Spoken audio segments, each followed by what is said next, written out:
In this quick video, I'm going to show you how to make roles in Discord. So this is very simple. You have to be inside your server and then go up here to your server name, press on server settings, and then go under roles, okay? And once you're in here, you can create a role by pressing this button over here. The first thing you have to do is name a role. Let's say I want to name it creator, and then you can select a custom color for the role. I want it bright red. You can choose an image for the role, but for this, you have to be boosting the server you're doing it for. I'm not doing this, so I can't set an image. And then down here, you can decide whether you want to display role members separately from online members and whether you want to allow anyone to mention this role. Okay?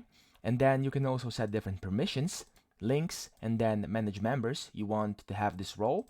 And that's pretty much it. Now, the easiest way to set a role to somebody is to simply click on him and then click this plus button over here and add him the role. That's a quick way to do it, and it's efficient if there's very little people in the server.